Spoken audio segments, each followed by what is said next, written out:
Hey everyone, welcome to the Receipt Podcast. This week brought to you by Hymns and Good Morning from Hell. I'm Gus. I'm Gavin. I'm Barbara. I'm Geoff. And I'm Gus. Are we doing stupid accents? There's a different light on some of these cameras. What? Oh, the lights changed. Well, it's amplified. Yeah, it's big. We got new cameras. You got for Extra Life? Thank you, Black Magic. No, for the podcast. Oh. For this. The For thing every that other happens production we do. 52 times a year as opposed to the thing that happens one time a year. Listen, it's an important weekend, Gus. It is. Watch Extra Life, 24-hour stream starting 8 a.m. Central Time this Saturday, Gonna where we be raise mental. money for the kids. I got locked out of my online account.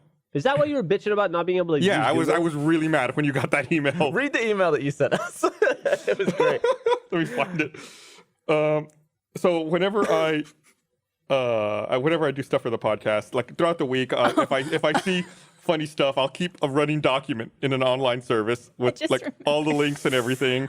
And normally on Monday morning, I'll email everyone on the podcast that night and say, hey, don't forget to bring 3 or 4 topics to talk about. Here are all the topics I have listed. And I'll include a link to that document. The email I sent this morning was, I was really mad. This was like the height of my anger. This was at 10:27 a.m. I think people will be able to tell based on your wording. Please bring 3 to 4 topics or stories to talk about tonight. I normally share my Google Doc with my links, but I'm locked out of my motherfucking work Google account at the moment, so I can't. So how did you get locked out? I don't know. My email program on my laptop worked. My phone still worked, but when I went to open my doc or to try to sign into YouTube, it was like, sign in. So my email address, my password, and it's like, password not correct. It's like, well, I know it's the correct password. Like, all my other applications are still working. I haven't changed it. And then it gave me a message that said, there's a problem with your account. Contact your domain administrator. Are you back in? Did you get it sorted out? I did get back in. Did you have to contact your administrator? I contacted our administrator, and our administrator said, "There's from our end, there's nothing weird with your account." I said, "Yeah, cool." Except I can't get the fuck in. So how did you resolve the situation? So my administrator had to reset my password for me, and then I was able to get in and reset my password. What'd you have to give her in advance? I don't know. Some .com. Anyway, so I'm back in. That was like. So you came on Adam Ellis? I think it finally got it resolved like at 11. So I got here a little before 9. So it's like over the first 2 hours of my morning, I couldn't get into my fucking podcast notes. Judge Judy's the best, though. She reminds me a lot of my my grandmother. Does she? Yeah, just takes no bullshit. It's actually, I was going to tell a couple stories on this podcast. So my older brother just got married this weekend. Yay, congratulations. To his longtime girlfriend, Julia. Congratulations. How long were they together? I want to say 7 or 8 years. For a long time. I feel like Yeah. I can't imagine them not together. They vetted each other at this point. Yeah, they actually met through Rooster Teeth. So you're welcome, Steven. Even though he introduced me to Red versus Blue, so let's not talk about that. But Trevor was spending a lot of time with my family over the weekend because I was doing bridesmaids things. And when the wedding was getting started, he was sitting with my grandmother, who I call my bubby. And they were sitting together, and while they were waiting for the ceremony to start, she takes his arm, and she starts How old's your bubby? I'm going to get it wrong, like late 80s? Okay. She takes his arm and starts shaking it because she likes to shake things for emphasis. And she goes, "Let me frighten you. My husband, my late husband, he graduated in 1952. And she said it as if she wanted Is she to scare him. Dracula? She does kind of sound like Dracula when she's being mean. Or not mean, when she's trying to scare someone. Did it scare him? He just started laughing. That'd be scary. And then later on in the night, he's like, "I'm going to ask your bubby to dance." And I was like, okay, I don't know if she'd be down for She's that kind single. of thing. She's single now. And so she gets up and starts dancing with him, and she's having a great time. And then unbeknownst to me, during this time, we are all dancing, she goes over to him and she goes, "I'm going to put you in my will." And I'm like, "I'm not even in your will, Bubby." Because you don't dance with her. And then she started calling Trevor her boyfriend all weekend. And she's like, "Don't look at other women. Oh, You're my boyfriend." You got to be careful. It's like, Do you think they were ever alone together? probably. You got to get in the will some way, right? The will doesn't write itself. Well, it sounds like it was a smashing success. It was new couple of 2020, Trevor and my bubby. Would you be mad if they hooked up? Gavin, yes. So what? Okay, would you be more mad if Trevor hooked up with her or if Gus did? Also, wait, I do. Gus, I have to tell you this. So, I'm scared to know what this reminded her of. so because my bubby is somewhat aware of Rooster Teeth and the community and the different Rooster Teeth shows, knowing that Steven and Julia were getting married and they had met on Rooster Teeth and there was going to be Rooster Teeth people there, she kept asking where you were. She's like, I want to meet Gus. She How weird. doesn't know anyone except you, Gus. Well, she knows the best. I mean, Yeah. the most memorable. So you might meet her if I ever get married. You come to my wedding. You can meet my bubby. Okay. It's a date, Bubby. Hazel. And so he said he was filming one of the last episodes, and he walked in, and he said everybody in the room was like sad and sharing stories. And he said Jennifer Aniston and the head writer of the show were like in an embrace, hugging and crying about how they were going to miss each other. And he said he walked up and he just joined the hug, and he said, "It's been quite a ride, guys," which is fucking funny. And he goes, "Talk about misreading a room." Oh my god. No. He goes, "That one went over really badly." I can't imagine doing that. I would have done it in a heartbeat. Absolutely. Especially for Paul Funniest Rudd. fucking thing ever. God, you looked so different back then. I think in those pictures sometimes about how you kind of looked like you had longer hair and you were a lot skinnier and lankier. Damn, she called you fat. Yeah. Thanks. Gavin's gained a lot of weight over the years. I called him fat today and he got mad about it. Why did you call him fat? I ate a donut. Gavin never eats candy or soda or anything. He's like the healthiest motherfucker. And he just, out of the blue, I was in Literally Achievement drinking. Hunter helping film, fuck it, we were filming some H musical stuff. I don't know why that's a secret. Oh, That's God. a wicked Quicksilver shirt. And God. and Gavin just announced to the room, he goes, "I'm gonna get a donut." And everybody looked at him like, "What the fuck?" And I think I called you fatty, and you go, "Oh, not fat, you're fat." That is what I said. You seem Said wounded. no, you. Did they get donuts for you guys this morning? In the No, office? Michael brought them in. Oh, very nice. Michael and Lindsay feed everybody breakfast like probably twice a week. I used to every now and then bring donuts in to our office, I'm in the wrong department. but only one person would ever say thank you. Who was it? Me. Oh, I've been playing a lot of the Outer Worlds. We talked about that Yeah. last week. God, I did something awful in that last night. What'd you do? Awful. Well, there's a little companion quest. You pick people up who sit on your ship throughout the game. And just got this woman who was like, "Oh, can we go and see my parents?" Because you gain access to this really rich place. I've played it. Yeah. So I went in there and I just murdered him right in front of her. Just to see if there was any dialogue for that. And there is. And she gets really mad and she leaves. I just like shot her mum in the head. Did and you keep playing or did you reload a save? I reloaded and I like shot her dad with a flamethrower and he just melted at her feet. And I was like, "Oh my God." What's wrong with you? Well, it's escapism, isn't it? It's not like what you do in real life. It's like you could just go apeshit if you want. Especially when your flamethrower gets stolen. That's true. It's very difficult. I saw the dumbest product today. Like, it really makes me wonder what we as a society have become Uh-oh. and what we're doing with our lives. It was a mechanical spoon that you can attach to the side of a pot so it'll stir whatever you're cooking so you don't have to do it. It's just like a little arm with a spoon that goes around in a circle like this. So you can do something else and you don't have to stir your food. You're just right next to it on Twitter. What's that? You're just right next to it on Oh, Twitter. right, yeah. That's like one of the bullshit inventions that Billy's dad in Gremlins would have made. He'd be going around the country trying to sell. It's like the smokeless ashtray and the cell. Stir me. Oh, wow. It's what's called Sturmy? Stir mate. Sturmy. A whole bunch of them. Is it also a temperature gauge? Yeah. That's pretty cool. No, it's not. The Stirmate automatic stovetop stir frees you from constant stirring in the kitchen. Self-adjusting to any size pot. Constant There stirring. it is. What in the world? Rechargeable long battery life hours and of quiet operation constant provides a stirring? perfect extra hand in the kitchen.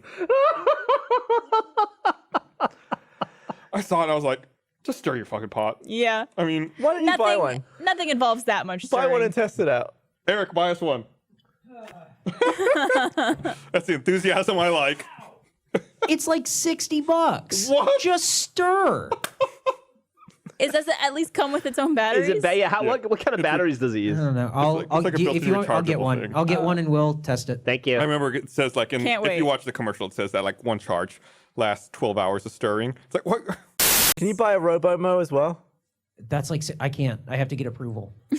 I approve it. Here's Just the gave approval. It's not how that works. Could Geoff I approve approve it. Well, we'll just keep saying it. We were kind of an asshole on an email thread the other day. Were we? Remember? Eric said. Oh, it's pointless. Eric sent an email out about scheduling something to release. And he just included you and I for visibility. And you and I just kept replying back and forth how we approved it. You reply all to it? We were just like, sounds good to me. And then Geoff was like, what Gus said. Like, let's do it. So we just kept going back and forth. So everyone who actually needed forgot to about that. respond just was flooded with your replies. That's Yeah, they got a good 7 or 8 responses from us. That was Barbara. You were on that email thread. Yeah, I tend to ignore a lot of emails I get now. Oh, cool. Thank you very much. Yeah, just trying to make things happen. You know how it is. Creative director life. I love when things like that happen. In all seriousness, though, Eric, I approve that purchase. I just looked at the last response to that email thread, so I guess I just missed all of your back and forth. It was pretty. It was pretty I approve. gripping. It was a lot of the auto-suggested replies from... Oh, you used it. Sounds good to me! Exclamation point. Did I approve it? Yeah, you said it Looking sounded forward to it. That makes me think. I read an article about I think it was a college frat party in Maryland where there was so much liquor being drank at the party that the air inside the house tested on the breathalyzer. Like it registered. So the house can drive? I don't think the air in Is the it 'cause house a was lot of above the legal people limit. were It just Breathing, I right. guess, and all And just their- like opening beers and probably like a lack of ventilation. What if it was flammable? The ambient air registered 0.01. So like Wow. barely registered. okay. Still though, the fact that it registered at all is pretty hilarious. Gavin and I got into an argument one time. I where didn't know who it was. there was some American person on TV in England, and I was like, "Who the fuck is that?" And Gavin's like, "How do you not know who this person is? Do you remember who it was? Yeah. Who was it? It was Ruby Wax. Who? Ruby Wax. She was like England's American. Ruby Wax. Never fucking heard of her." And I was like, "Do you guys have a lot of American people on TV in England that we've never heard of here?" And he was like, "Yeah, you just don't know much about your culture. Like, there would never be a British person on TV in America that I've never heard of." And I go, "Oh, really?" And he goes, I guarantee you I can find one in 2 seconds. And he's like, "You can't do it. I know them all." I showed John Oliver and he goes, "Who the fuck is that?" And then after realizing who John Oliver is, if you go back and watch just like crappy Channel 4 sitcoms, he's in all of them as like a guy that the main character bumps into in the car park. It's like no He's important. like some extra. Yeah, he's just some dude. That was the trip where you tricked me into thinking that you had to give tattoos and suits. And I believe They you. got to what? In the UK. He convinced me very, very, very well. Did a great job of convincing me that it was a law in England that to give a tattoo you had to wear a 3-piece Because suit. we were watching something where someone was doing it in a suit, and you were like, "Why is he in a suit?" I was like, "Oh, it's illegal to give a tattoo if you're not wearing a suit." He not only went for it, he got really annoyed. You were like, well, how does he have the dexterity to do all this stuff? He surely catches his cuffs and stuff. And I was just cracking up. When did you figure out it wasn't true? For like 5 minutes later. okay. later. I felt fucking I dumb. like the idea of you went to a tattoo parlor and Like, why is nobody in suits here? I'm gonna report you to the constable. Like, Jack, you can't get your fucking Tetris piece here. This place is not sanctioned. It's running an illegal operation. That guy's wearing a t-shirt. Somewhat related to that, I remembered knife car. I just had him write down knife car on the list of things to do. It's from Sundance. What is it? I remember the name. We stayed at that condo. Remember, we went to Sundance. We stayed with That was where all those other people. Jason got the red face. Yeah. No. This is when we went, and this is when I got really. This is when I peed on the snowman. I didn't go that year. Oh, you didn't go that year? Oh shit. was it could I guess? Yeah. Was it like a remote control car that you guys attached a knife to and Yep. Really? And you had to walk around the house with no shoes. Come on. And you have to be careful because knife car could be anywhere. And that's the segment he had me write down for this show. What's the segment out I of don't that? know. It was like just write down knife car. We'll figure it out. We can't wear shoes on the podcast anymore. Yeah, you always got to be careful that It's always going back and forth. there's a on car this. somewhere with a knife that's going to give you hepatitis. Do you think it requires a lot of dexterity to eat like this?